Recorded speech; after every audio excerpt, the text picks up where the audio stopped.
You want to become a coach, but you don't know how to get started. You want to start charging for your products and your services, but you don't know how to price them.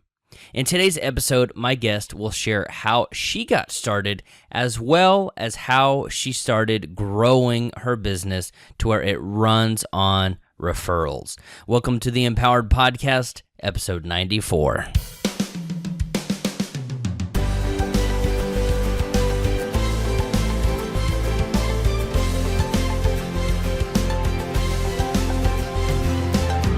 Thank you for tuning in to this episode of the Empowered Podcast. I'm your host, Ellory, and I am here to empower and equip you. I believe that you can do whatever it is that you set out to do. And to help you accomplish your goals, to help you get your business started or take it to the next level, this interview today comes directly out of my membership site. You can get started for just $1. You get a full month's access, and you will get access to the next experts call that I offer. I do one every single month, and this expert came from June. If you want to know how to become a coach, we're going to ask her questions about, is certification necessary? If so, how and where do you do that? Who is the ideal client, and how do you figure out who that is? How do you determine where you should price your products and services, and how do you get to that point? We look a little bit at technology and do a fantastic job of setting you up and pointing you in the right direction if coaching is something that you want to do now or possibly in the near future. And let me tell you, we all have knowledge that somebody else doesn't have and they want and are often willing to pay for. And I want to encourage you to take notes during this episode, learn from my guest, and after we're done, I'll wrap up with a special message.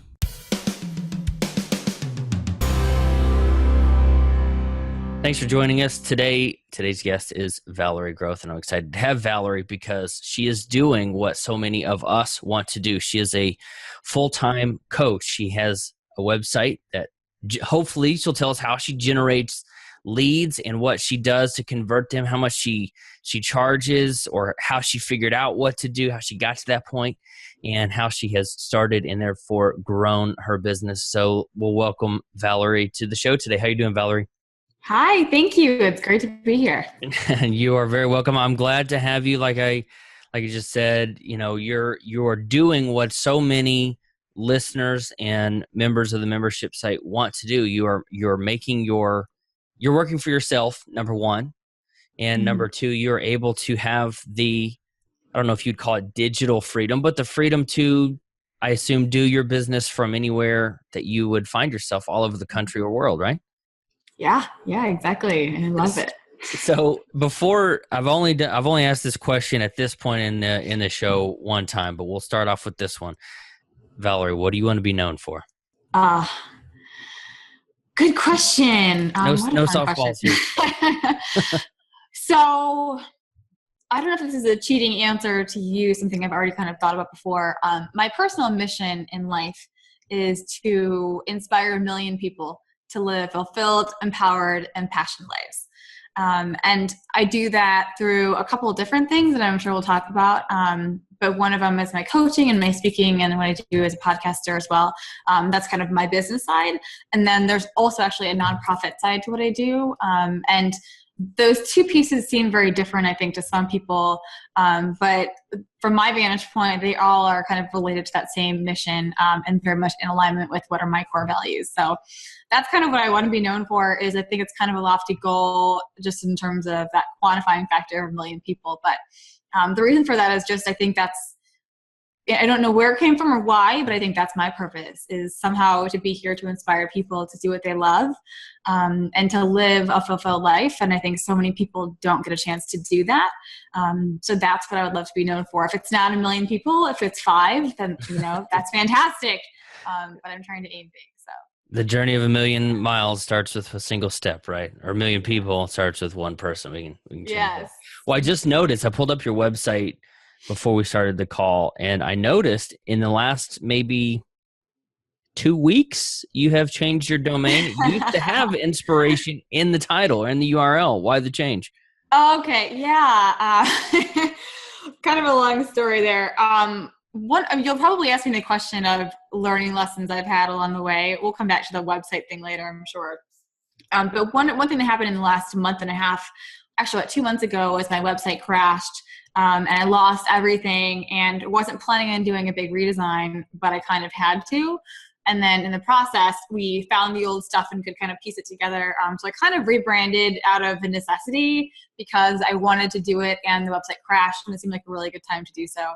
Now, going to my own name as my domain, it seemed like it made sense in terms of inspirationwithval.com was great for a while. And when I started, I didn't know, my name was nobody when I started. And that's kind of the hard part is I think so many of us have that question of like, am I going to brand myself as Ellory, or am I going to be like, live your best life, or, different kind of taglines. And when you get started, your name doesn't mean anything. So it makes sense to do something else. But now my name has a little bit more brand recognition, and I'm trying to be more of just that version of myself versus Inspiration with Val is the title of my podcast, which is just a small part of what I do.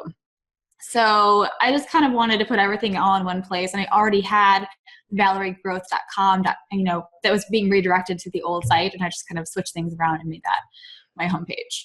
Well, and in fact, I know just Matt, who's on the call with us listening in, has gone through this issue in the last 30 days, if you want to call it an issue. It makes it sound like it's a bad thing, but, and I know I did too. ElloryWells.com was not my first domain. It was probably, actually, even what I had before was not the one that I wanted. So I just had this revelation, went with that one, and then switched to ElloryWells.com in I think it was like April of 2014. Would you suggest anyone going into building a brand online or a blog or anything, maybe even not business, would you suggest they just go out there and try to grab their name, or do you think? Definitely. Oh yeah. I think everyone needs to.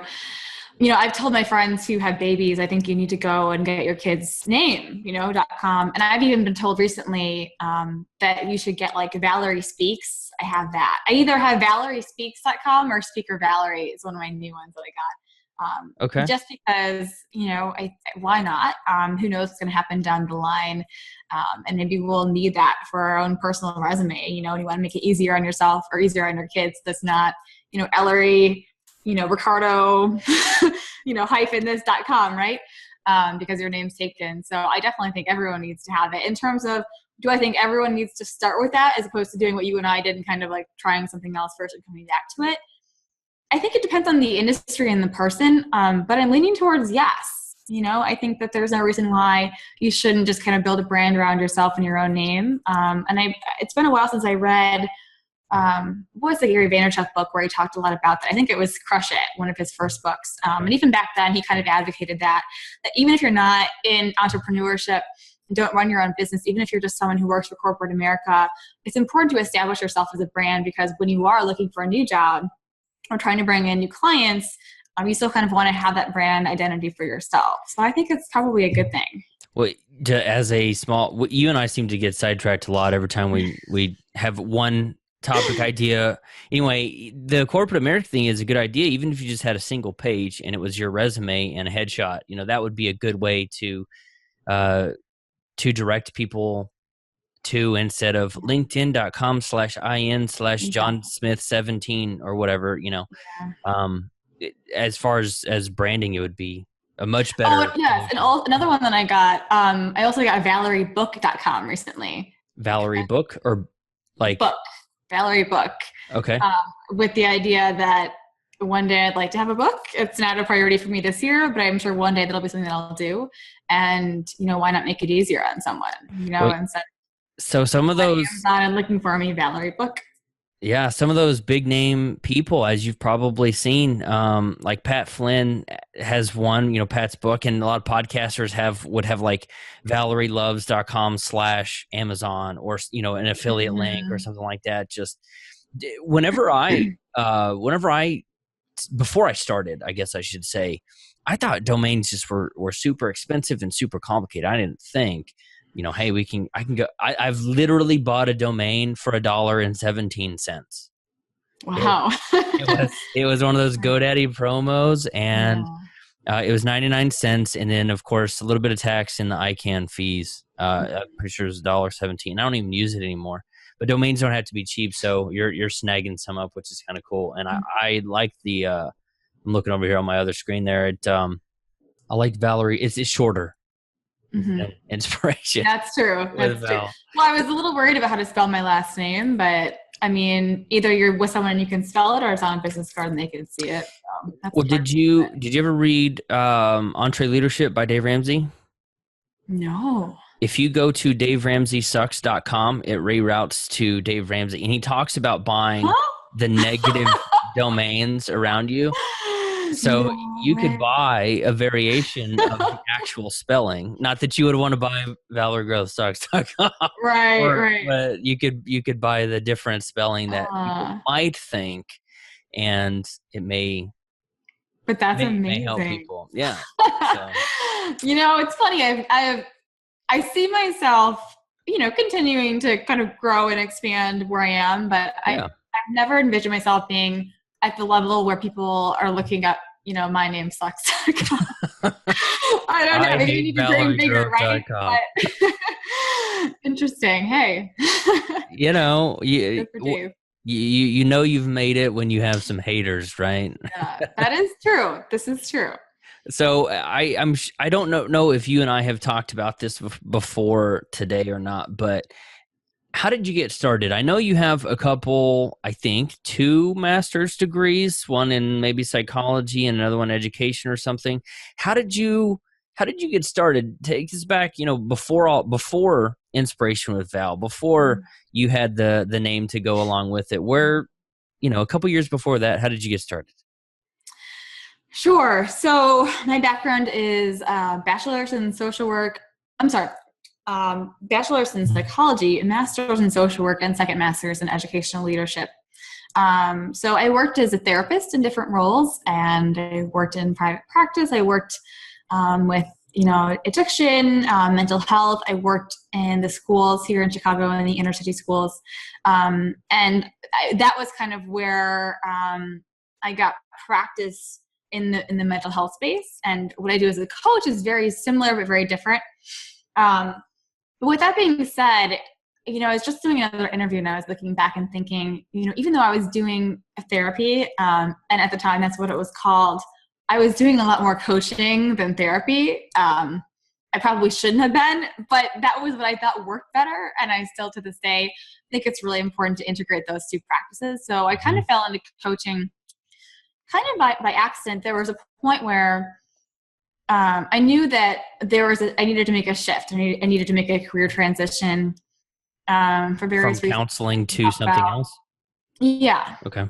And stepping back to why that is. So at the time I was working as an inner city school social worker with children and families and teens going through really difficult situations. So, people in poverty, dealing with a lot of hunger, violence, abuse, neglect, tons of serious trauma, a lot of dealing with kids who are suicidal, homicidal, a lot of grief counseling, crisis counseling, really difficult situations. And I really enjoyed the work, but it was very emotionally draining, as you can imagine.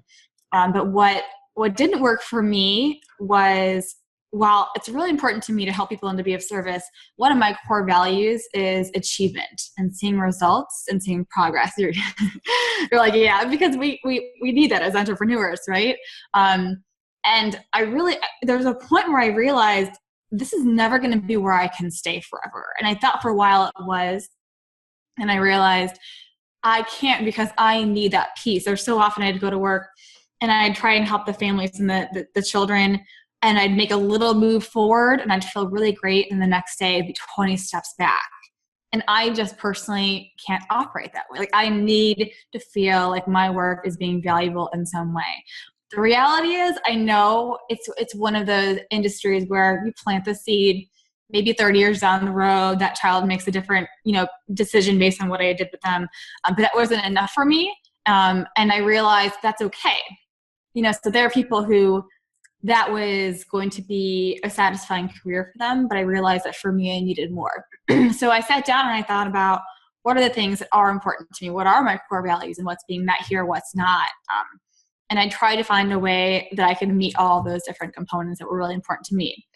And I put out the word to my friends and family one day that, I know there's something that fits all those different things. And I had a very visceral feeling that there was something exactly perfect, just this missing puzzle piece for me, where all of those values and different components would be in place. But I didn't know what it was. And it was just kind of like on the tip of my tongue. And my sister had texted me that day and said, why don't you be a life coach? And my mom actually had been telling me for many, many years to be a coach. And I disregarded her because, she's my mom. What does she know? I don't know how to be a life coach. What the hell is a life coach? And when my sister started, it kind of just, this light bulb went off, and I didn't quite fully understand what it was. And doing some research, I thought that's exactly what I love to do and what I've pretty much been doing under the guise of therapy. So that's kind of how I fell into coaching, is working in a world that was similar but different, and realizing that I needed to make that shift. Now, are you certified as a life coach? I am.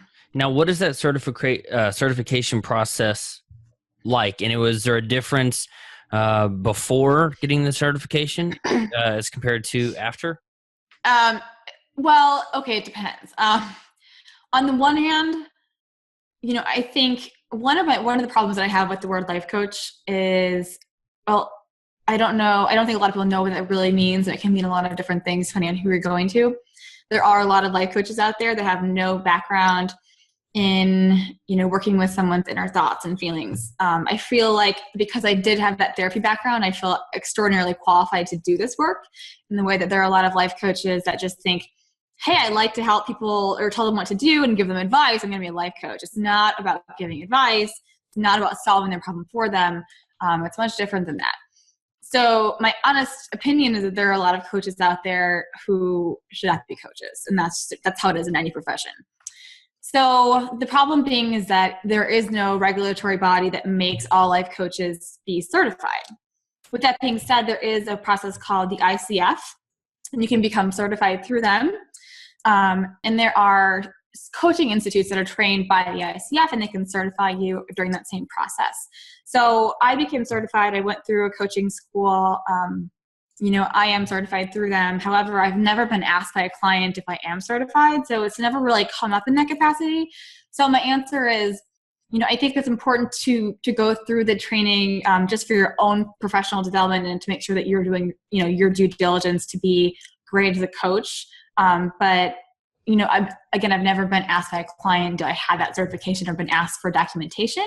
So you don't have to have that to get started at the same time. Would you say you let me rephrase, would you say you got more benefit through or from going through the certification process, or the background in the degrees in psychology and social work? I would definitely say the background in psychology and social work. Why? I'm trying to think how to. I think it was just a lot more comprehensive, and a lot more based on theoretical techniques, versus the coaching was just easier to learn. I think for me, on top of that. Can you give us an example of what you would learn in that type of certification? And with coaching? Yeah. Yeah, through the ICF. Mm-hmm. So yeah, there's different kinds of classes that you have to go through to learn how to do different types of things as a coach. You have to have so many hours working with a mentor coach. So a coach who is certified to just kind of walk you through the process. And you also have to have so many hours of coaching under your belt as well. And to move to certain levels, you have to also record a session with you and a client and get that approval. Oh, I'm sorry. And there's what's called practicum. So that's kind of a live experience where you're coaching a stranger, and they record you and they rate you based on what level. Right. Well, but they're not strangers. So let's say there's all 5 of us who are coaches. We would coach each other on the call. So it's a stranger, but it's not like any Joe off the street who's, spilling their guts for a recording purposes. So there's a kind of a multi-step process to get certified through that. Interesting.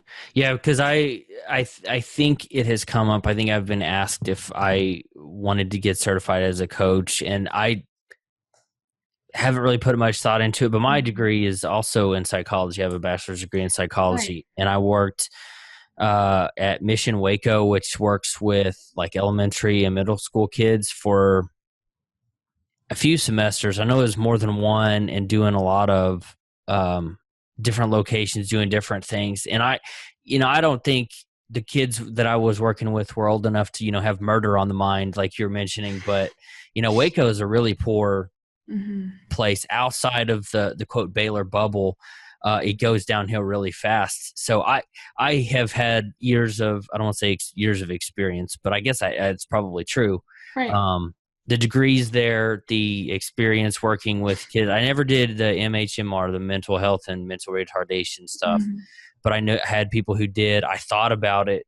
And I think when you go into the field of psychology, your brain works a little just like engineers, right? Engineers, they see the world differently. They may see like in that TV show numbers floating around, or all they see is code from the Matrix or something. It just you see the world one way, and I think when you go into the field of psychology, you probably have to see the world a certain way as well. And it's nice to know that your background is somewhat similar to mine. We kind of headed in sort of the same direction, but it all came from the background of I would agree, seeing results and then not seeing results, and wanting to be able to tell somebody, hey, look, you're never going to be able to change if you don't leave this environment. And you're talking to a 7-year-old and they're skipping school and all that. You can't say those kinds of things. And wanting to be able to have that significant impact on somebody's life and see that over a course of amount of time. So that's pretty awesome. What is you said ICF. Who is your ideal client? Or is it a niche, or have you figured that out? I'm sure you have. Another good question. Yeah. It's funny because everyone talks about like you have to niche down further and further and further until you can't niche down harder. I resisted that. And I really think, because I've talked to other people who have a similar background to me, I think it was because of my work as a social worker. And, social work is a little bit different than maybe being a psychiatrist or a school counselor, in the way that in social work school and my graduate degree, you're kind of trained to be like this Mother Teresa mindset. Like, you help everyone. You're not here to make money. Like, you help the poor and the ill and everyone. And so it was very hard for me to niche down at first. It was really, really tough because there's still a big part of me that thinks that, if there's someone who needs me, I'm here to help them. And likewise, and another big struggle, and I don't want to go off topic, but it was so flippin' hard for me to charge rates, which I think is worth bringing up. We can talk more about that. Yes, I would love to.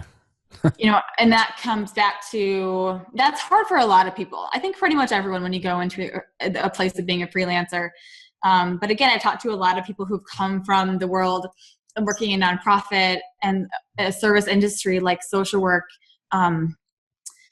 It was really, really hard because I just wanted to help people and I wanted to work for free. And what was hard for me was I love coaching, and I get to see these transformational moments, and that's awesome, right? Excuse my language. This is like the best thing in the world. So why would I get paid? Why would I get paid a lot of money? I would do this for free. And the only way that I was able to get away from that was, one, the more results I saw, the more I was able to say, oh, my clients are really happy and, they're willing to pay for this. Like, this is changing their life in huge, huge ways. And two, it's kind of the same principle of joining a gym. The idea that if you join a gym for free, you're not going to go as much as if you join a gym for $20. If you join a gym for $200 a month, you're going to make sure that you go every single day to the gym. So that was part of it too, is realizing over time, since I've been in a place of working for free at the beginning to get experience and clients and testimonials, and then making more and more and more, the clients who pay you the most are absolutely the ones that get the most from the experience. And so that helped me a lot, just knowing that it's not about me charging a flat rate, or a certain number just to, pad my own bank account, but my clients are getting more from the experience that way. And that's what it comes down to ultimately, is I want them to have those results. So what would you say is that that ideal client? Did you Oh, yes. figure out, sorry, I was like, oh, I'll get to my next question. Yeah. But I sometimes get so into the conversation, I forget what my initial question I do too. was and don't come back to it. So who is your, Yeah. who is the ideal Sorry. client? No, it's fine. Yeah. My ideal client is someone who has really big dreams and wants to change the world and knows that there's something within them that kind of wants to come out and make an impact and leave their mark. But they feel like that's been trapped for a long time. They feel like they've been very stuck and very stagnant and not living up to their full potential. And those have been my favorite clients, is those individuals who are very similar to me in the way that when I was younger, I had a lot of big ideas and I wanted to be an entrepreneur and innovate and do exciting things. And I lost that, like a lot of teenagers, I kind of lost that sense of self and self-love. And I kind of strayed away from that path and came back to it later in life. And just in the past decade, I feel like I've really kind of come into, my own power and my own strength. And so many people, we waste a lot of time not being in that place. That's who I love to work with. It's not just someone who's like, well, I want to get healthier. Well, that's fine if it's part of a bigger vision. My favorite clients are those that have a really big mission, or even if they don't know what it is, they know there's something within them and that they do have that desire to kind of make their mark on the world and to make big change. I love clients who are really open-minded and clients who are willing to try new things. A lot of what I do with my clients can be, sometimes I challenge them to do interesting, unique, kind of crazy things. Can you give us an example? I knew you were going to ask that. I'm trying to think of a good example because a lot of it's kind of individualized. Rappel down a high-rise in Chicago, maybe? Well, I'll give you an example that I wouldn't consider to be a really crazy out there example, but something that my client was very resistant to. I asked a client to go to an improv class, which was very much outside of her comfort zone. And you go to Toastmasters, right? No? Yeah. No, I thought you went to Toastmasters. I did for consistently for like 8 months, and then I would be in the middle of doing something, for the business, I guess. And I know. I'm actually going to take 2 hours out of my day. I know. And my Toastmasters is 2 blocks from where I live. It's so easy to walk there. So you have no excuse not to do it. Right. But I actually encourage a lot of my clients to go to Toastmasters, even if they don't want to be a great public speaker, because as you know, the confidence that you get is so transferable to all areas of your life. But the client that I asked to go to an improv class had a really good experience, and she's been one of my clients who's had some really fantastic transformation in all areas of her life and has just come really, really, really far since I've worked with her. So that was something that she was not going to do on her own for sure, but had a really good experience with. How long do you normally work with your clients on a per meeting basis and over time? Mm-hmm. So most of I would say all my clients, we have 2 calls a month. And those are typically about an hour. I say typically because, it's not therapy. It's not, the bell dings and we're up, see you later, because we're not always in a great place to stop and to wrap things up. And so if we're in a good place to stop 45 minutes in, fine. If it's an hour and a half one day, I'm fine with that too. It's about your results and your insight and your awareness. So, but definitely 2 calls a month, usually every other week. And most of my clients purchase 3, 6, or 12-month packages right now. I have a couple clients that I've worked with for a while who it's like a monthly retainer type service. In terms of how long I work with clients, that kind of depends too. The thing about coaching is you're coming to me to coach you because you want to see some changes. And whatever has been working for you or not working for you has been 20, 30, 40, 50 years in the making. So you'll get results right away. My clients would tell you that they do see results during that first call, right? And definitely kind of within the first couple months. But it's just kind of like going to the dentist. So you don't want to stop going when your teeth are healthy. You want to keep going to stay healthy so you don't kind of regress. So I do have a lot of clients that I worked with for quite a few years now because, that's the more we work together and the more that they're growing and expanding, the better results that we get.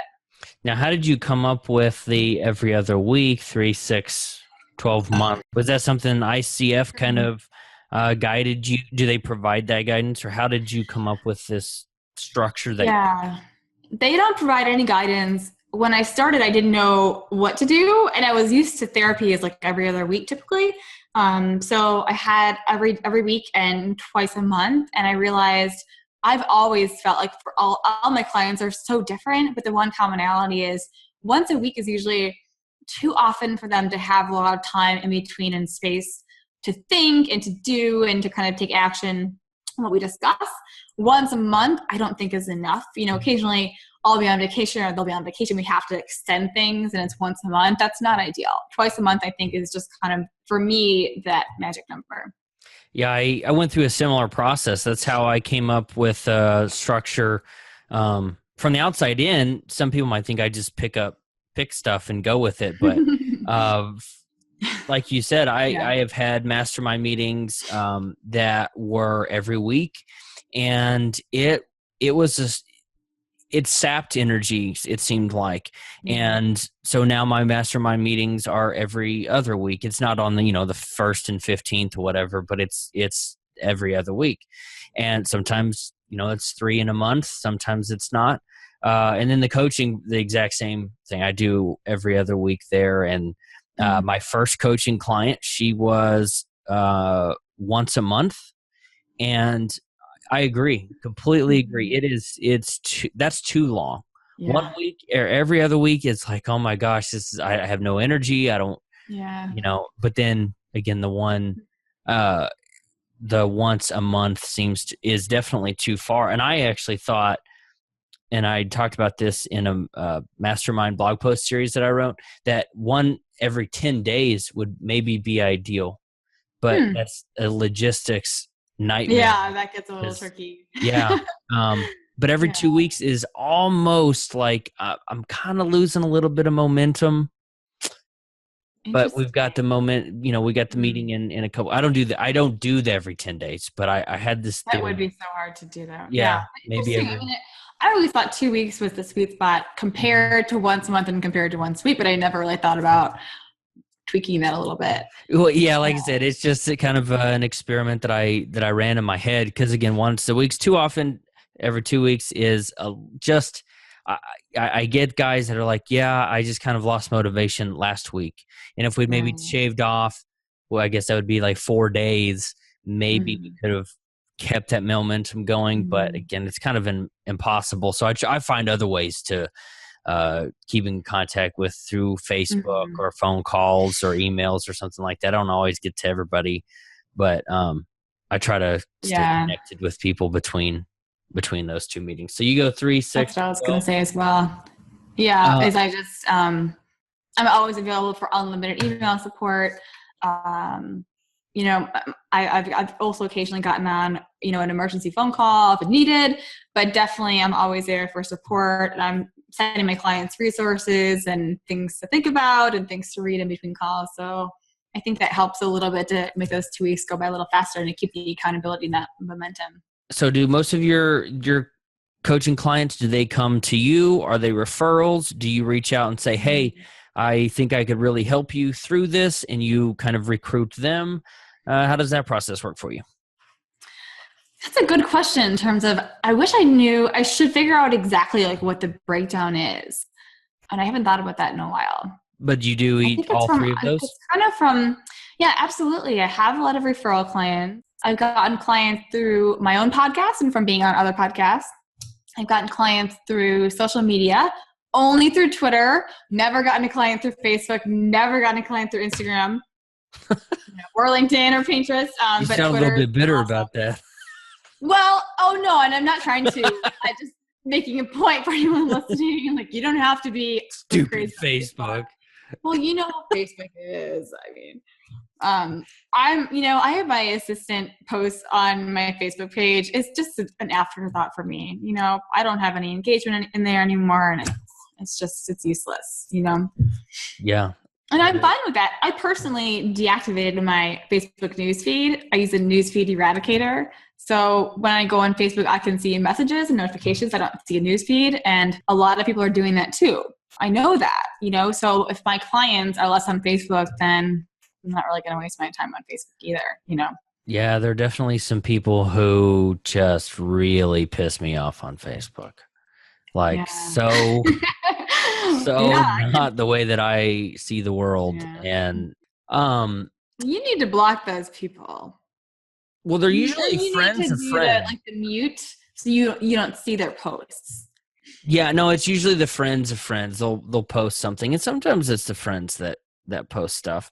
And I've unfollowed people, I've unfriended people, but I have not gone in and set the thing where it's blocking the news feed. I've heard of that. Yeah. I've heard it recommended and whatnot, but have not actually done it myself. I love it. How many coaching sessions did you do for free before you started coaching? And that's a question from Steve. I have a pro bono client that is very, very discounted. I prefer not coaching for free anymore because, like I mentioned earlier, I don't know if you found this to be the case, but free equals it's just not the same level of no value. It's just not. I mean, I've done it a few times thinking like, I know this is going to work. It just doesn't. It's good, but it's just not the same for the client. And it's not the same for me. I think, I don't know, it's different because I think when there's no exchange like that. Well, people don't value, they don't value things that they get for free. If they're free cookies, what's wrong with them? If it's a free movie ticket, I might show up. It's free. So it doesn't matter if I don't show up. And the same, I'm sure, applies to coaching. And again, I did it again. Well, let's finish that question. We got to go back to and I agree with you in terms of why they're not committed, but I also think it applies to me too in the way that, let's say like what's happened before is a lot of the clients who I've tried to coach for free were individuals that I knew. Maybe they were kind of like, we were kind of friendly. And the danger in that is, when you're not paying me and we know each other, then it's really hard for me to be fully in the coach role because sometimes a coach is going to do something or say something that you're not going to like, but it's helping you to see what you need to see and get to where you want to be. And I'm fine doing that if our agreement is I'm the coach and you're paying me as a professional to work with you in that capacity. But if there's no exchange like that, that puts me in a little bit of an uncomfortable position in the way that I don't know how you're going to take this. And you haven't invested in me as your coach per se, right? So for that reason, I think it's harder on the coach too. And I know a lot of coaches have that same experience. What about when you first started out? Did you do free coaching? How did you get from the social work aspect to charging for your time? Yeah, well, the initial question is how many sessions, I think, or how many clients. I don't know how many clients or sessions were free, but I probably just a few months. I don't know. It's a good question. But I got testimonials and I got referrals from all of those clients. So that was really valuable too. And I think if anyone is listening and they're thinking of being a coach, is anyone in your group thinking about being a coach or are they coaches? One guy's thinking about doing two are fitness. One's more of a business model for fitness. We've got, I don't think she has the desire to be a coach. Trying to run through the list. You put me on the spot, Val. It's not fair. Oh, no, it's okay. I didn't know if I should go into that or not. Yeah, okay. Briefly. Yeah, I mean, I know there's different kinds of coaches, so anyone could kind of go down that path. I think if you are thinking about it, just get started and get clients for free. We talked about the ICF and certification, but a lot of people come to me and want me to teach them how to be a coach. And that's one of the first things that we'll do is don't think about your website or logo. And I know it's hard. We all want to do that first. I did too. But you need to just get out there and get experience coaching. And if you like it, you'll figure that out. You'll get experience and you'll get better and better. Or you'll figure out really quick, I don't like this, or I'm not supposed to be in this place. And then you didn't have to waste putting together a website and all that extra stuff behind the scenes. So I think whether it's health coaching or business coaching or life coaching, if you're considering it, just go out and get some clients and just practice. And going by what I've said about not doing free clients, and it worked for me at the very beginning. So it can work for you too, but make it really minimal. Say, I'm going to charge you $10 a session. And I've been advised to actually tell someone who's pro bono, and I've done this for my one discounted client right now, is send them a bill for what it would be worth, kind of like a scholarship. So this is valued at $300 a month or whatever you would normally charge, or what you think you could be charging. So I think you just have to kind of go out there and get clients and get started. And that's the only way to get better and to feel comfortable and to feel confident, is just to get clients. Okay. It's scary at first, but that brings us back to the question that I moved on from too quickly. How do you normally get clients? The reaching out, mm-hmm. You've got a coaching page on your website that I'm scrolling through. Mm-hmm. Leads come from that. You mentioned podcasts, being on and hosting your own. Yeah. Twitter. Okay. Speaking engagements too. Doing in-person speaking engagements too has been a good referral for me. Now, what do you say? Do you say, I just gave this awesome talk, and by the way, if you want more, I do one-on-one coaching. How does that process go? Tell me. I've never said that. I've never pitched one-on-one coaching. I've never pitched a group program. I probably could. Maybe I should. But I've never done that before. It's just been, if you have any questions, here's my email. I'd love to talk to you. Let me know what you think. And people just kind of follow up and find me that way organically. But I think it's a good idea. I think, if they're wanting to hear you talk, it's not a sleazy thing to pitch them what else you can offer them. Do you, once they email you or once they call you, do you say, hey, I would love to coach you on this? Or is it, I went to your website, Val, and I saw that you do coaching. Would you coach me? How does that go? Yeah. So in that case, typically they've emailed me later and said, I do want to work with you. For someone who I don't have the interaction in person, and most of my clients come to me virtually. I have clients in Chicago that I've never met. And they're right down the road. Yeah. And the funny thing about that is when I first started coaching, because I worked as a therapist, which is all in person, I thought, I'm really good at this. I'm going to coach in person too. No. I love coaching over the phone. And as much as it's nice, like right now, I get to see you and see how you're reacting and your expressions. When I coach, it's very different. I don't know what it is, but for me personally, I get into the zone when I can tune out all of the external distractions and external stimuli, and focus on my client and just hear what I'm hearing. And you pick up on so much more in terms of changes in slight intonation and breathing and the really slight nuances that in person you would never get a chance to pick up on. So you do mostly over the phone then? All over the phone, Skype for international clients. And I love it. I love it. I love it. I would never want to do in-person coaching, even for my clients who I have met in person, because I think it allows them to be a little bit more vulnerable and authentic and open with me. Allows me to be a more powerful coach with them. And I think you build a rapport a lot faster and can go a lot farther. Even someone that you get along with and you have a good rapport with, it takes a while to really build up that trust level with them in person in that setting. And, in therapy, it can take you 6 months, a year to really trust that person. And with coaching, you establish that rapport instantaneously almost. So I do all of my coaching clients on this Zoom platform as well. So I can just one-click recording. It's live video just like this is right now. And my masterminds are the same way. Do you think that I should switch back to just doing audio only? That's a good question. My answer would be, I don't know, I'm not going to profess to know a lot about exactly what you coach on, but I think from what I know is you focus on business, right? Yeah. I think it's a little bit different because a lot of what I do is a lot more personal around mindset. And we talked about niche before. A big part of what I do with all my clients is no matter what their focus areas is they're coming to me for, we spend a lot of time on their mindset and their mental and emotional health, because I do kind of have that background, and also because I've seen that that's the foundation for everything else going on. So more than the typical coach, I know how important that is. And a lot of coaches gloss over that, and their clients continue to feel stuck and fall back in that same rut.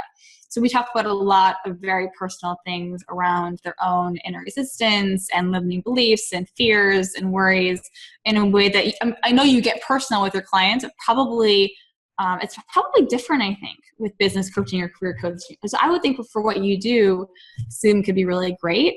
But for me, I think because we get probably a little bit more deeper on a personal level.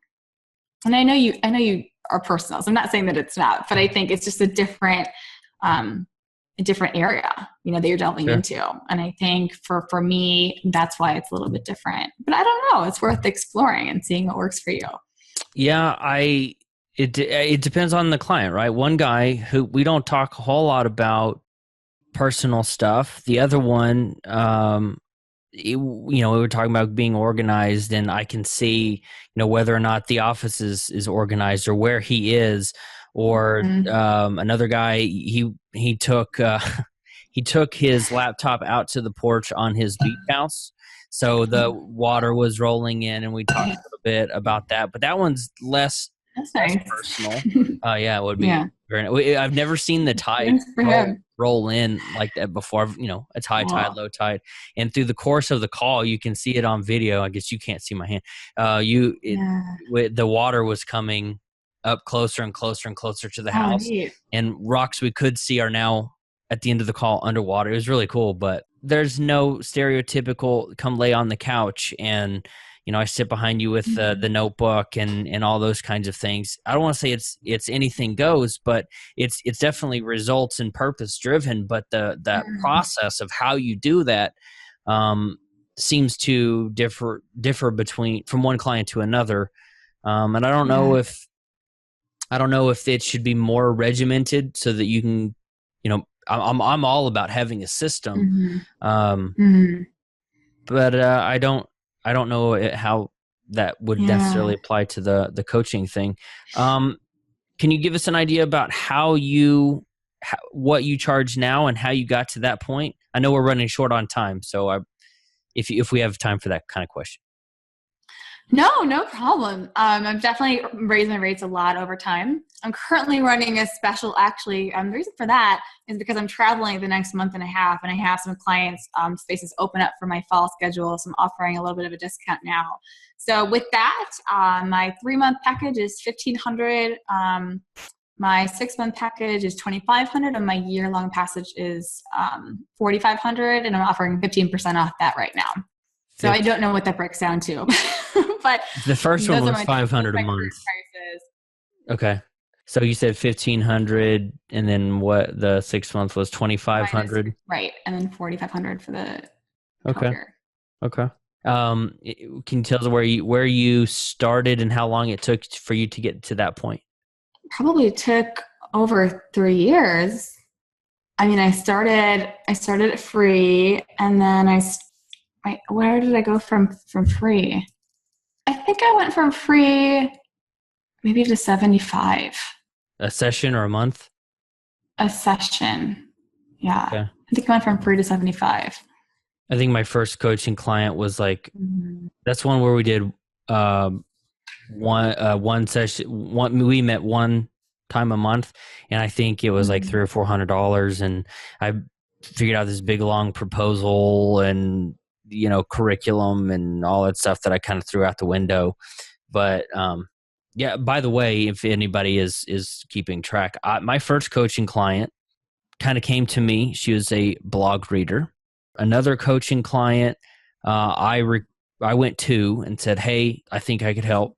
Another one came to me from hearing me on another podcast and thought I could help him. So we're in a similar thing. It's not all from one source, which is good. That's good.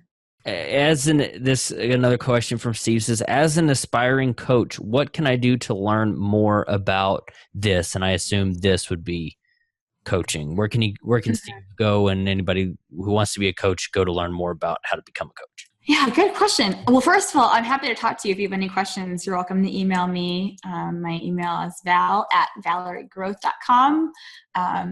I'm not pitching you about my coaching. I'm just happy to answer questions. So seriously, get back to me. I'd love to talk about it. I love to talk about coaching. Love to see good people go into the profession.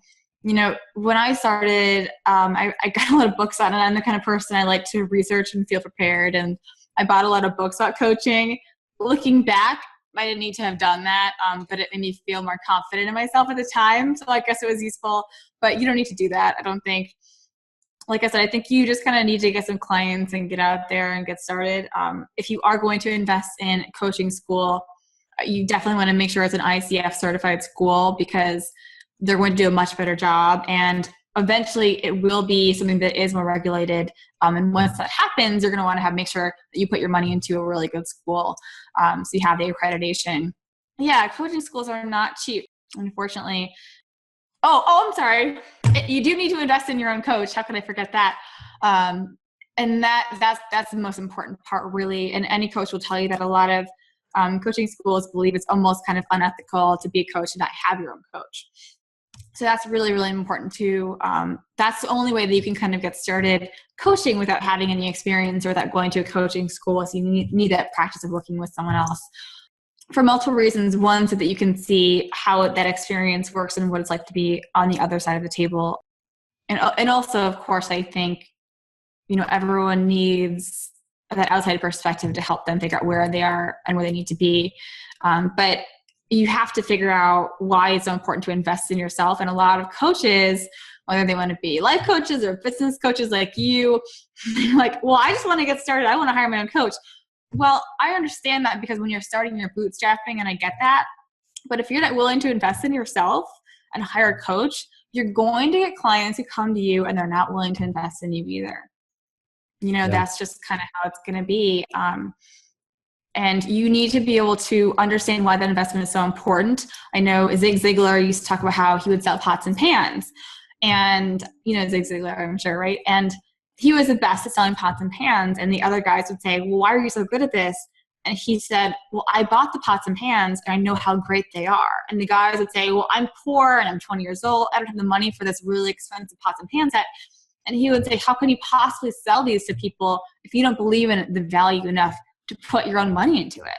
And it's kind of the same thing. So I know it's hard, guys. Like when you're starting, you just want to cut costs, but you really, really have to put the money there, or I think you're always going to keep getting stuck and always get those clients who are not going to value you and want to invest. And I always think of this as the example when it comes to coaching, and I think it's important to point out, is that coaching isn't like hospitals. Hospitals are for sick people, right? You go there when you're sick. Coaching, Michael Jordan had a coach. The coach, I never finished it, but or maybe I did, Phil Jackson's 11 Rings, where he coached 11 NBA championships. He's a coach coaching the best players in the world. And it's he can see what they can't see because he's not on the court. And that's how I see coaching is we're not in the trenches. We're not in the field. We're not above or anything. We're off to the side. We're this third party perspective. And we can see things that the actual players, the client and the players in their lives, we see things that they can't see. And if those guys with the Super Bowls and the NBA championships and all those kinds of things, you know, how could you ever coach Michael Jordan? I have no idea. Well, but he valued a coach. Right. I mean, they have a coach, somebody on the sidelines rooting for them. My last question before we wrap up, Val, and I know this is going to be relevant to more than just the person who asked it. You have multiple passions, 2 or 3 passions that you're either maybe good at or just very interested in. Should you coach in all 3? Should you niche down? Should you focus on one? I don't know if that's a yes or no question, but I tried to make it one. And this is what, to coach on, or how to follow these different passions? Should you, can I be a coach for all 3? That's the question. Yeah, good question. I've been asked that a lot. I think kind of like what I just said about getting started, I think you just kind of have to get out there and see what works for you. If you really are undecided and you have 3 or 2 or 5 really strong passions, that's really the only way to find out, is to get out there and get started. And I'd rather you dabble in all those different things now and eventually find a path and see what you're strongest in and where there's a bigger market. I think that's kind of all there is to it. I think their question is they're probably very different fields. How do I market myself? I think at the beginning stages, though, you really don't have to worry about that as much. And you do, marketing's important, but at first you got to figure out what you love to do and what people want to pay you for, what you're really good at. And I think the best way is just practice. And that's why, going back to the idea of branding yourself, if you're Valerie.com, I do this, and this, and see what people come to you for. And eventually you might want to niche down. You probably will. But I think it's just practice and getting experience and getting your feet wet. Man, I wish we had more time, but I know we got to wrap it up, Val. Thank you for your time and your expertise and wisdom today. Where can people who want to know more about you, check out your coaching programs, find you online? Where can we send people to connect with you? Sure. I'm at valeriegroth.com, which is spelled Groth. And my email is val@valeriegroth.com. I'm on Twitter and Instagram at Valerie Groth, and I would love to talk to anyone further. So yeah, get in touch. Perfect. And we'll put all those in the show notes and in the membership page under the experts calls and everywhere else. Thanks for your time, Val. Thanks, Ellory. If you haven't already noticed how passionate I am about surrounding myself with the right people, I want the same thing for you.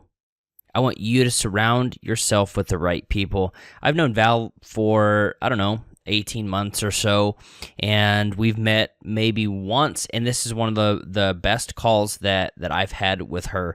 And I get to do this kind of thing every single month inside of the membership site. But one of the coolest things that I get to do is talk to these people and get feedback from them for myself, for my own business. And if you're listening to this live, maybe you are on your way to Podcast Movement right now. I know my friend Catalyst John is probably in the car as we speak, and I'm looking forward to seeing him again.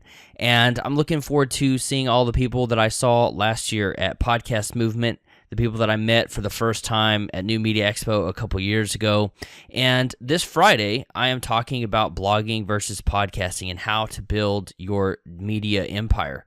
And though I don't necessarily feel qualified to talk about that, I do have a certain level of expertise of creating a diverse portfolio of products and services that meet people like you where you are.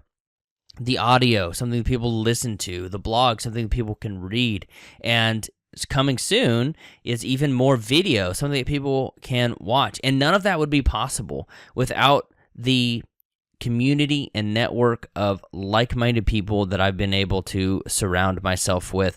So if you're one of those people, I want to say thank you. And as a listener, I want to encourage you to be extremely conscious and careful about the people that you are giving pieces of your life to. We only have 70, 80, 90, maybe 100 years, maybe 120 if you're going for the Guinness Book of World Records or something. But we have a limited time on this earth, and the people that we give a slice of our life to, make sure that person is worthy of a limited resource that you have. If you will be at Podcast Movement, check me out on Friday at my PMX Talk, blogging versus podcasting and how to build your digital media empire. If you can't make it this year, or that is not something that you are at all interested in, you'll still get the benefit of that talk here in a few weeks, maybe a couple months. I'm not sure how long it will take me to get that produced and available to the general public. But either way, I still want to provide that content and that value to you. This is another episode, number 94, of the Empowered Podcast. I'm your host, Ellory Wells. Thank you for listening. We'll see you next week.